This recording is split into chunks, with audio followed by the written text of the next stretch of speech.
This is Channel 253. In this episode of Nerd Farmer. Those who die are the kids or the people, hardworking people, not the politicians. Politicians send their kids overseas. They live luxurious, high-end life in other countries, but those hardworking people pay the price for the gross mistakes that politicians make. Did you know Channel 253 is member-supported? I'm producer Doug Mackey, and I hope you will show your support by going to channel253.com/membership and join. Thank you. This is the Nerd Farmer Podcast, a national conversation through a local lens.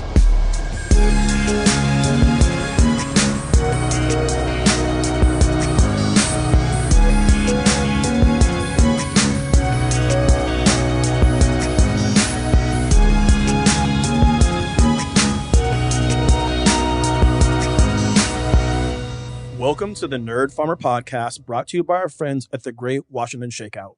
My name is Nate, and I'm your host at Tacoma and Abroad. Back in March, in episode 188, we spoke to my guest today, and her name is Sevinc Osmanqizi. We talked about the long-simmering conflict between Azerbaijan and Armenia over the disputed region of Nagorno-Karabakh. I just returned from a trip to Baku, and I had a lot of questions about what I had seen and heard in media.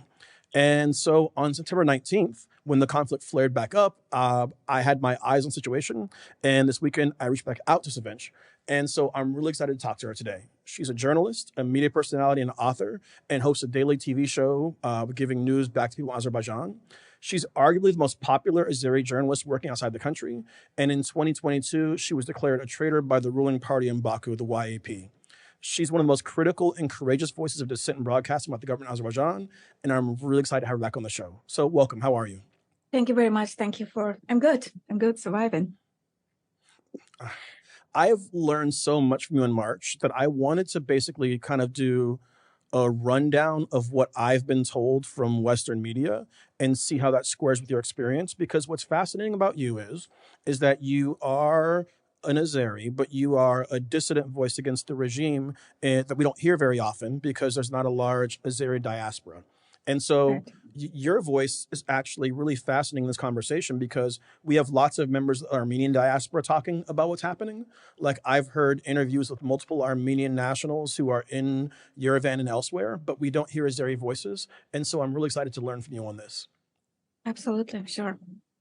Looking forward. I'm just going to run through some things that I have been told by Western media, and then I'd like you to give me your take or your slants on each one of those things. So the first thing is kind of the basic thing.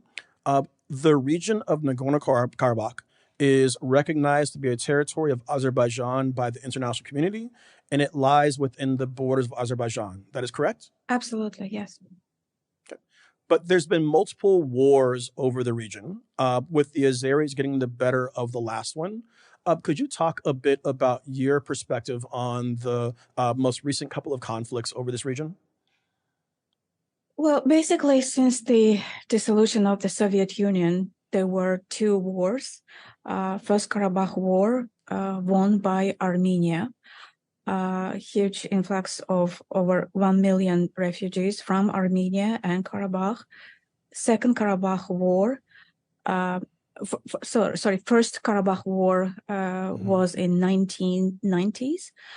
92, 94 was ended with a ceasefire. Second Karabakh War, 2020, and won by Azerbaijan, and ended in November 2020.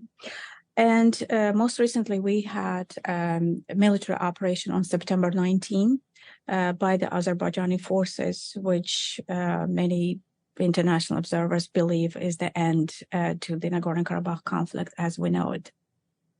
And that was one of the things I wanted to get to. I've heard that as well. For reasons I don't quite have my head around, but I think you implied it a moment ago. Nagorno-Karabakh, this disputed region, is filled with Armenians, and they call it Artsakh. Were the Azeris that lived in that region forcibly pushed out during one of the prior wars? Is that what happened? Yes. Regionally, there were both Azerbaijani and Armenian habitants, residents, population living in Karabakh. But because of the First Karabakh War, people from Armenia and from Karabakh had to flee. So that's why in 1993, 1994, Azerbaijan had to received nearly a million, something over a million refugees and internally displaced persons from Karabakh and from Armenia. So that's interesting because one of the things that's happening in media right now is, and to be clear, like I'm very sensitive to the topic of genocide for very obvious reasons. We should all be sensitive to that topic. The people who support Armenia are claiming that what happened or is happening in Karabakh is either a form of ethnic cleansing or of genocide. But they're leaving out, or what's being left out from the narrative is that Azeris were basically cleansed from this area in the 90s. Is that correct? Well, I think it goes into really no comparison as to how these people left, because when you look at the 90s, people were living under the shelling, fighting, barefoot, living their lives. A lot of people died. Only in one city, in Khojaly, that's in Karabakh, 600 people died. Only one city trying to flee that city. So you're right, it does not get much into the international media because back then Azerbaijan was weak, there was no social media, so on and so forth. Other factors played a role. So when those people look at what is happening now, which is obviously unfortunate, that approximately 100 people live in their homes in Karabakh. But those people say, I mean, the conditions were so different back then. They couldn't live peacefully. They were living under the radars. They were dying while the civil population, a lot of civil population died while fleeing. But just before the program, I was actually watching the United Nations spokesperson talking, and that's very important because that's fundamental.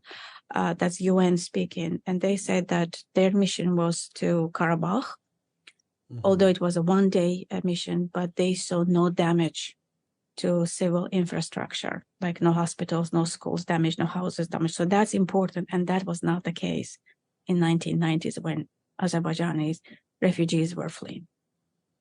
Fascinating. Okay. One of the places where I'm really lost and I'm really excited to hear an explanation from you, in the communications from Baku, the government basically has accused the people who are fighting on behalf of the ethnic Armenians in Karabakh as being terrorists. In your writing in the past, you referred to them as separatists. Yes. They refer to themselves as the ADF, like a defense force. So can you talk about who the ADF is and which one of those descriptions you think is most accurate and why? Well, as you said, this is a territory recognized as a part of Azerbaijan. So it's the matter of Azerbaijan's sovereign territory. And all of a sudden you have this illegal force that has weapons. And by the way, recently they showed the weapon that was seized there. They have rockets, tanks, artillery, lots of ammunition.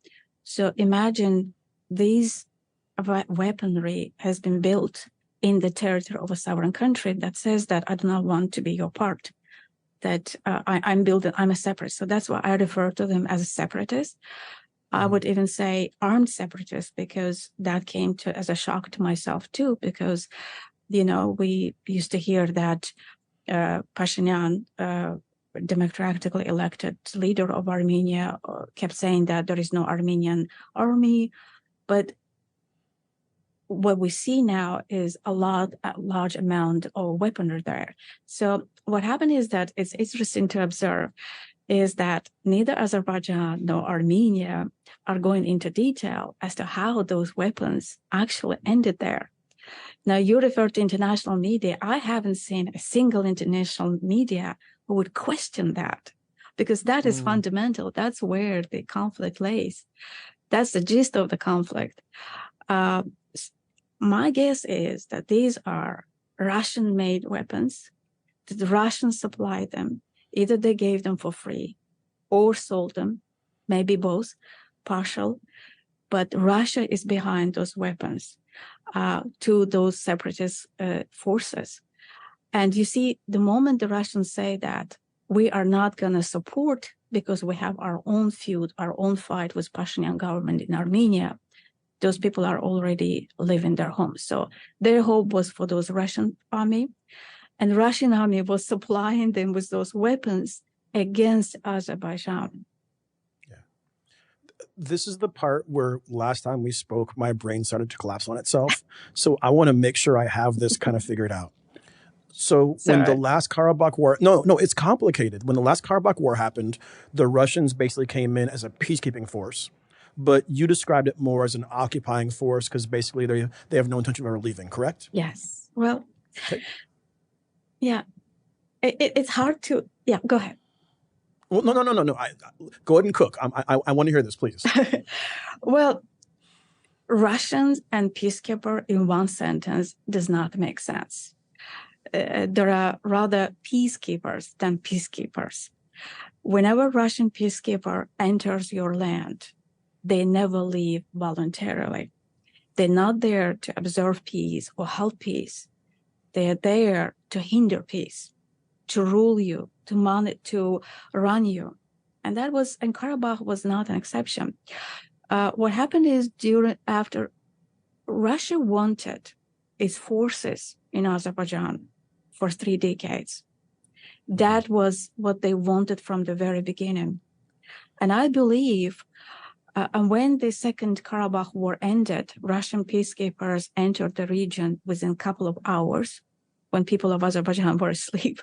That agreement was reached during the night, literally, like 3 a.m., 4 a.m.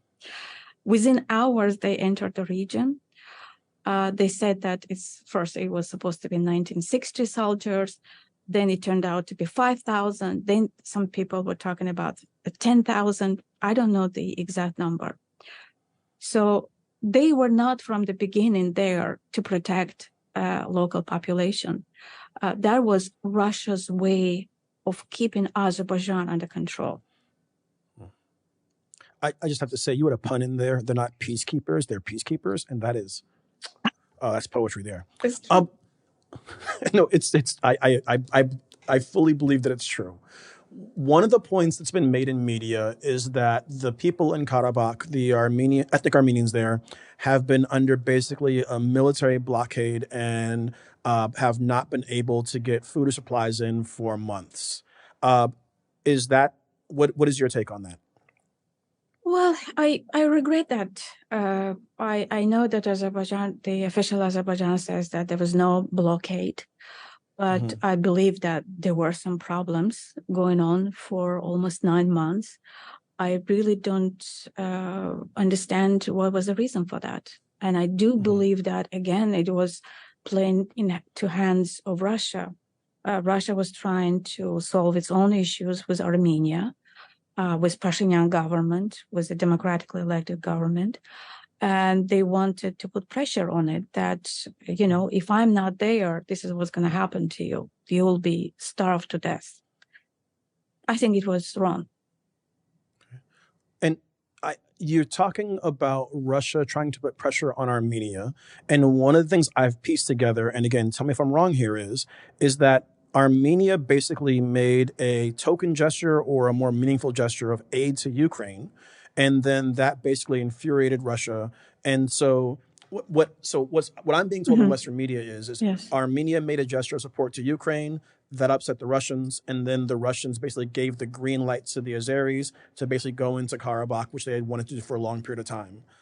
How much of that makes sense to you, or how much of that matches what you understand about the situation? It does make sense to me because this is a fight over influence over the region. Whether Russia will get to keep it or it will, as it is getting weaker in Ukraine, the regional countries, including Azerbaijan, Armenia, will strive to integrate into Europe. That's what it is. And because Pashinyan government was indeed making all those gestures that you mentioned, Moscow was growingly angry with Yerevan. And throughout these months, it was probably trying to bring Yerevan into table, back to its circle of influence. Because it did not happen, it kind of turned a blind eye, and Azerbaijani government did what it wanted to do, which is to destroy the separatist regime in Karabakh. Now, I think there are two separate issues that I would separate. Okay. One is military operation, which was legitimate because it was after illegal weapons, illegal entity. That's one issue. That is, I think, majority of Azerbaijanis support, and this is important for any country to have no illegal armed forces within its own territory. But the second part is the humanitarian, and I believe that could have been handled way better, honestly. Okay. This is also convoluted. So we have a situation now where people who know more about this than I do are saying that the conflict over Nagorno-Karabakh is essentially over. Do you believe that is the case? And if so, why? I think the conflict is over in a sense that the conflict that we have known since 1990s, the conflict between Azerbaijan and Armenia over Nagorno-Karabakh region. Yes, I think that conflict is over. Because there is no ethnic Armenian population left in Karabakh. And now Azerbaijan, it is a matter of whether a certain number of them will return or not. But at least Azerbaijan has a control over it, which means no foreign state can dictate its conditions. So whether we'll see Azerbaijan's return to Karabakh, we'll see. Those refugees that we talked about that fled Armenia, fled Karabakh 30 years ago. So if they return to their homeland, that will be one scenario. If Russia, again, plays a major role, because Russians did not leave the region. Russian so-called peacekeepers are still there, and we know what happens when they are there. So if they're going to exert pressure on Azerbaijan, if they build their military base in Azerbaijan, in the Karabakh, it's a second scenario. So back to your question, that conflict that we had for 30 years ago, that diplomatic negotiations were going on, unfortunately, they did not resolve the conflict, and it was resolved militarily. So, okay, let's dig in here then. This is so, okay. I've been reading a lot about this. I had to learn what the word oblast mean. I have my head around that now. So are you of the belief that what Russia wants to do is that Russia wants to set up basically a puppet regime in Karabakh that gives them basically a footprint that disrupts Azeri territorial integrity? Is that where you think this is headed? Absolutely, that's a correct characterization of it, because Russia's way of handling it is to create a second Donbass, like in Ukraine, or second Zaporozhye, or DNR, Donbass, Luhansk regional, and either annex it to its own territory, to Russia, or to recognize it as an independent country. That's what Russia's position on it is. Azerbaijanis know that, so therefore they've been very cautious about dealing with Russia. What Pashinyan did, and we're thankful to him, honestly, for that, is that he recognized Karabakh as a territory of Azerbaijan. Now, that is fundamental. That should have been a prelude or beginning of a bigger peace into the region, because As long as Russia is in the region, there will be no peace. Sorry. But if both countries, Azerbaijan and Armenia, they recognize each other's territorial integrity and sovereignty, then they can sit down at the table and strike a peace deal, which will be ideal for the region, which will be the way ahead. So therefore, but Russia's role is, let's not, what the Russian foreign ministry is saying publicly is that let's leave the matter of status for future.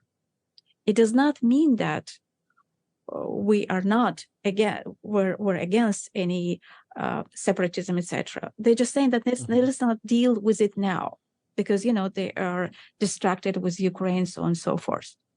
So they wanted to protract this conflict as long as possible. Fascinating. All right, let's take a break here. And when we come back, I want to get my head around where things go from here, because if I listen to voices I hear in the Armenian diaspora, Azerbaijan has desires to go even further toward the West. And if I listen to some of the few Azeri voices I've heard, that's made up. And so I want to get your take on that after the break. We'll be back. Hello. This is producer Doug Mackey, co-founder of Channel 253. The worst earthquake I've ever been in was the 2001 Nisqually quake. What I remember most about that day was watching the building shake around me and watching everyone dive for cover around me. I'll never forget that experience. But it's been more than 20 years since then, and we all need to build muscle memory so that in the next earthquake, we don't panic and run out the door or something and get hit by falling debris. So do it for real with the Great Washington Shakeout on October 19th at 10:19 a.m. Plan ahead. Will your drill be at home, work, or elsewhere? Wherever you are, everyone in the state is encouraged to take a minute to drop, cover, and hold on, just like you would in a real earthquake. Again, the shakeout is scheduled for 10:19 a.m. on October 19th. Got that? 10:19 on 10:19. Easy to remember. You can learn more and get earthquake preparedness tips at shakeout.org/Washington. Thanks to the Great Washington Shakeout for this important public service. And we are back. Thank you as ever for downloading the show today. You know that this is a production of the Channel 253 Podcast Network. We're a network of shows that have our hearts in Tacoma, that tell stories and bring you voices you won't get elsewhere. I think this conversation is a great example of that. Like, you're not going to get coverage of the conflict in Nagorno-Karabakh from somebody with an Azeri voice anywhere else in the media market right now. And that includes some of like the big fancy podcasts. And so if you are enjoying this conversation as much as I'm enjoying having it, I'm going to ask you to consider and to join Channel 253 as a member. Your membership costs $4 a month or $40 a year, and your membership is valued and appreciated. All right, let's get back to our conversation. Something that I wanted to ask, but I was fascinated by what you were saying was I'm not sure I have my head around the precipitating incident that led to this conflict. So I read some reports that like there was a Azeri military vehicle that was struck by a mine that was planted by the ADF, and that was like the spark of this conflict. Does that match what you've heard and read? Yes, it was.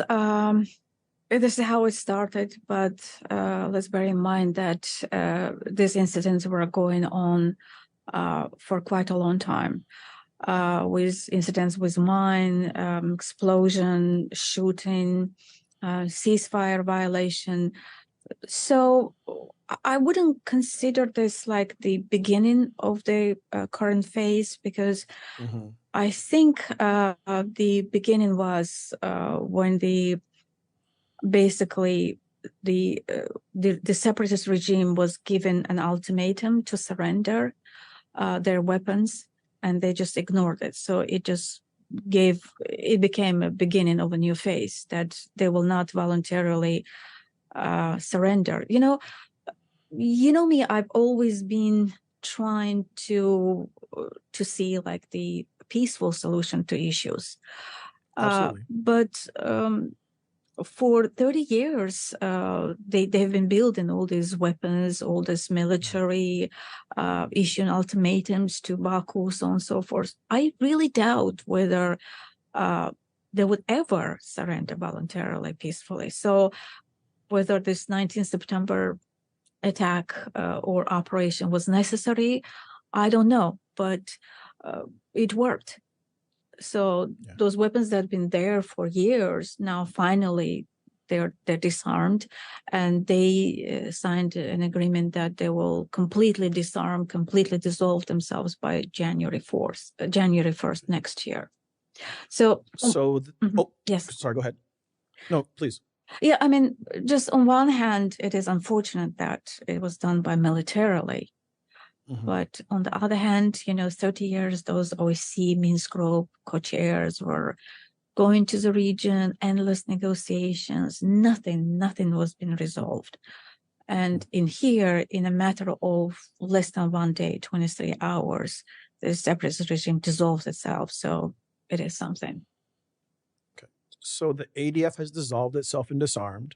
And then, depending on reports, the 120,000-ish ethnic Armenians who remained in Karabakh are basically leaving and heading back into Armenia. One of the things that I've heard communicated is that there's a concern that this isn't the end and that Azerbaijan is going to want to keep pushing west. In particular, there's a man named Joe Kasabian. He is a U.S. military veteran, and he's the host of the it's Lions Led by Donkeys podcast, which is a military history podcast. He talked about how what the Azeri regime wants to do is push the border all the way to the west until it touches Turkey. And we talked last time about the kinship between the Turkic people of Turkey and Azerbaijan. The idea of pushing the frontier all the way to the west to Turkey, is that something that you think is desirous of the regime or something the government is talking about in Baku?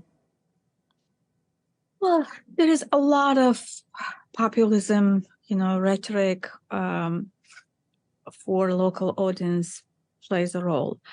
I know that Baku regime is telling its people that we're, it's for Aliyev's government, it is a way to survive, to prolong the life of its government. That's how they look at it.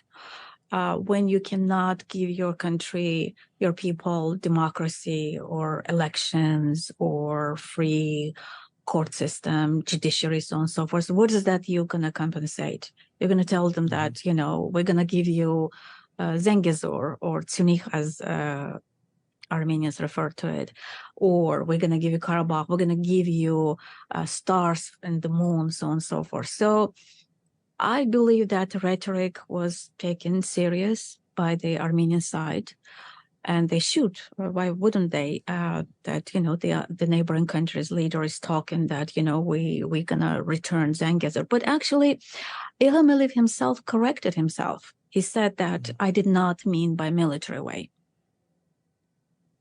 So I want to believe that this is the case. Because if it is by military way, it's going to be just disaster. It's going to be third Karabakh war or Armenia-Azerbaijan war. It's going to mean, again, thousands of people dying from both sides.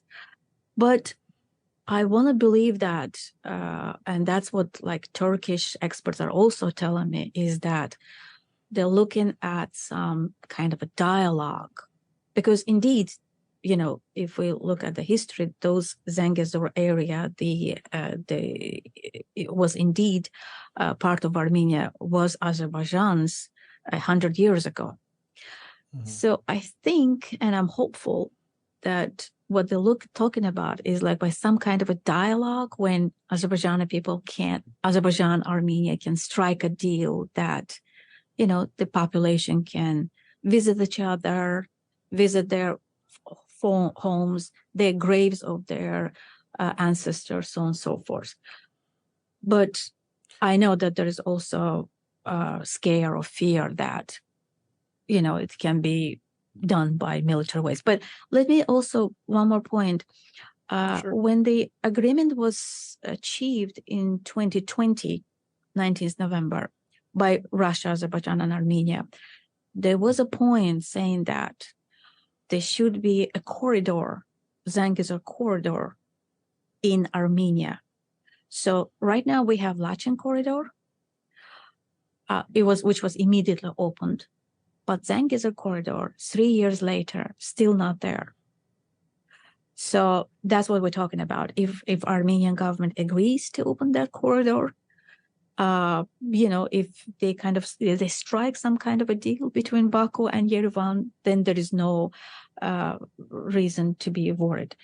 I believe that generally speaking, unless there is a peace accord, peace agreement, there is always going to be risk of war, another war. Mm-hmm.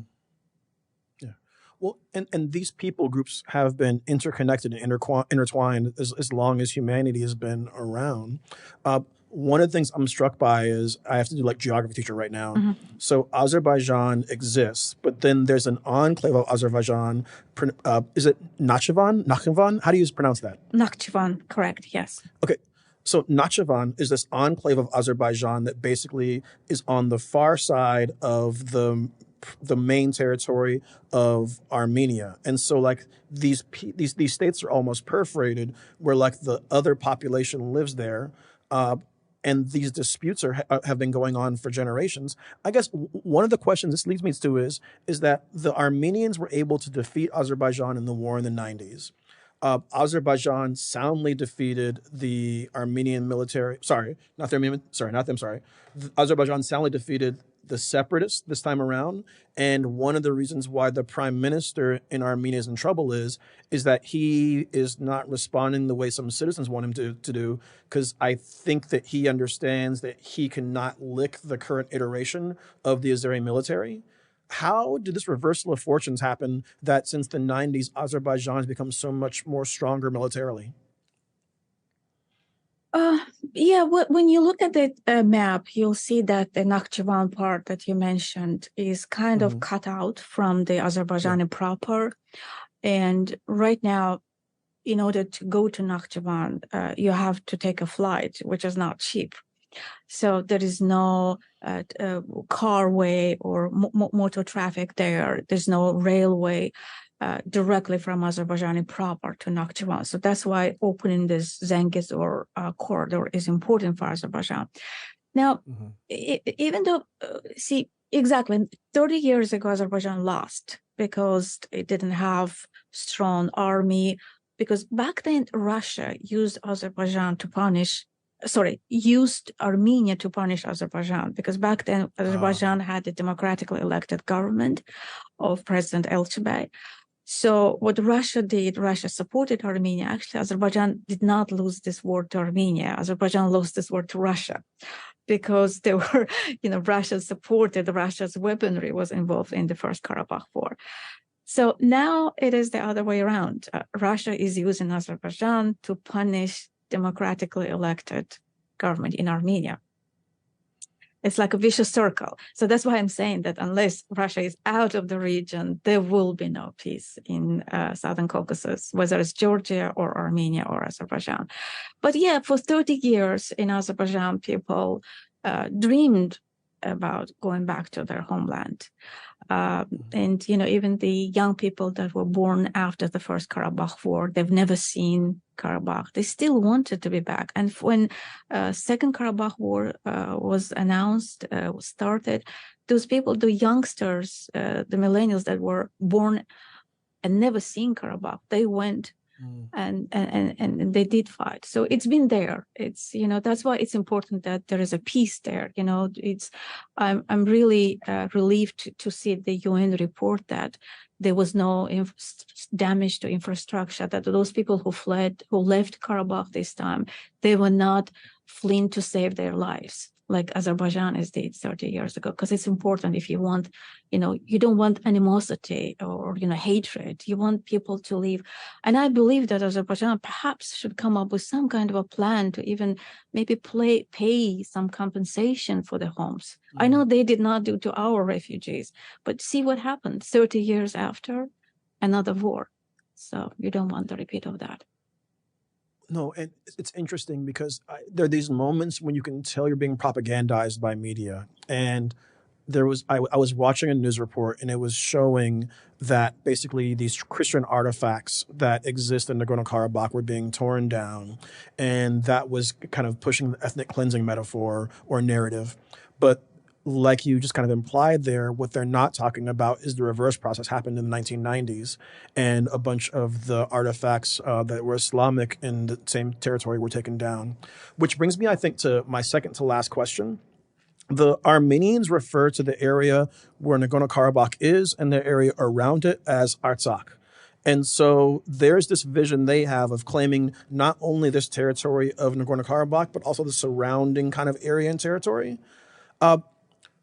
What is the basis for their claim to that land besides, let's just that. What is their basis for the claim for that claim to that land that exists within Azerbaijan? Armenians have a lot of claims for territory in Turkey, for Azerbaijan.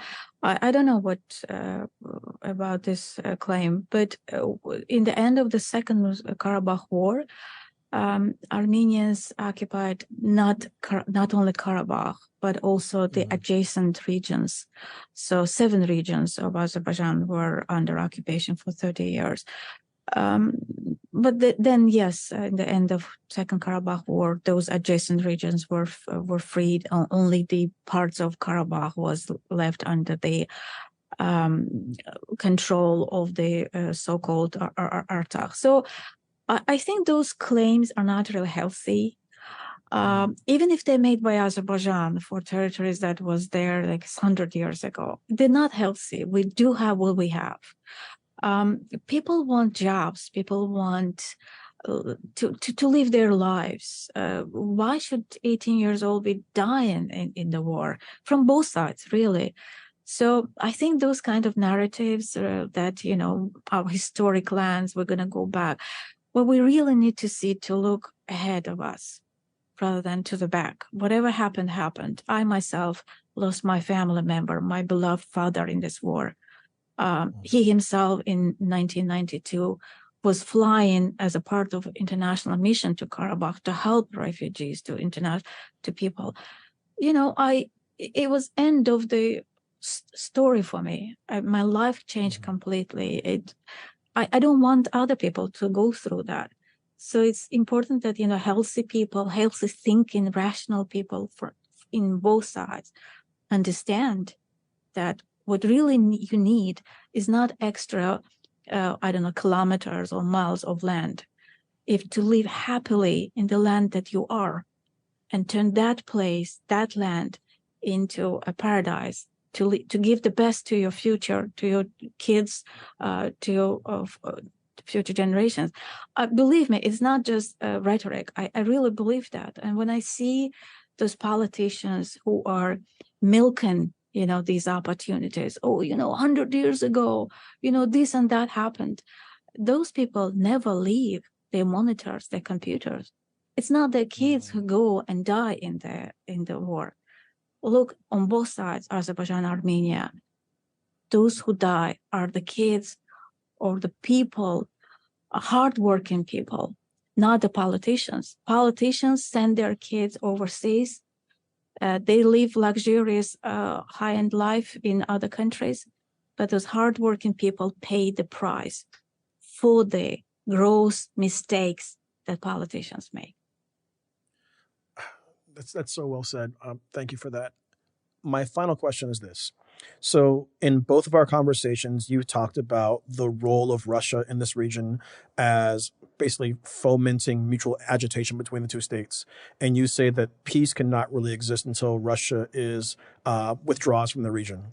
Yeah. So my wonder is, what are your thoughts about either Armenia or Azerbaijan, or Armenia and Azerbaijan, and hell, throw Georgia in as well, their integration into the European Union and the European and kind of the hedge of protection that would bring along with it? What are your thoughts about that? My worry is that what may happen is that they, given all this disinformation or propaganda going on, the European institutions may decide to punish Azerbaijan or its government for the recent developments. I hope that does not lead to that. But what Europe should be interested in is, on the contrary, to bring these countries closer to themselves, to help them to get rid of or to distance themselves from Russia. Because, the recent developments, what happened in Karabakh, the number one beneficiary is Russia. Let's not forget that. We don't know what it got, what was the deal there. We'll find out maybe in 20 years. But it punished, Yerevan is continuing to punish Armenia for, having their own elections, for electing their own leaders, so on and so forth. So it's important. The way out, I think, is through democracy. Why is it that Russia wants to be there, to keep these countries under its influence? Because they want their authoritarianism, a dictatorship, to flourish. Because no democracy would ever accept being protectorate of Russia. That's fundamental. So if you want this country to be free of Russia, you got to support its democratic aspirations.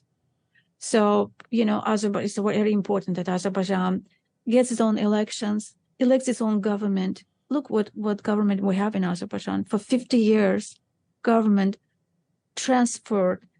power transfer from father to son. And maybe he will transfer to his own son if there is, God forbid, another war there. So this has to be stopped. If the people are given a chance to vote, they would always vote for peace, not for war. And those people should be supported. That's perfect, and I want to leave it there. If people want to find your work online, including your incredibly prolific YouTube page, where can they look? It's Osmanqizi TV on YouTube. All right. And I'll link to that in the show notes. Thank you again for jumping on, and have a great day, and thank you so much. Thank you very much. Thanks for having me. Wakanda forever, y'all. Convict the police that killed Manuel Ellis. Go Sounders and the Portland Timbers are actually rising up the table, and I'm really frustrated about it, but that's a different conversation. We're out. Channel 253 is a member-supported podcast network. I'm producer Doug Mackey, and I'm asking you to become a member and show your support. Go to channel253.com/membership to join. Thank you. Nerd Farmer is part of the Channel 253 podcast network. Check out our other shows: Interchangeable White Ladies, Give Me the Mic, We Are Tacoma, Move to Tacoma, Taco Man, Flounders B Team, Crossing Division, Citizen Tacoma, and What Say You?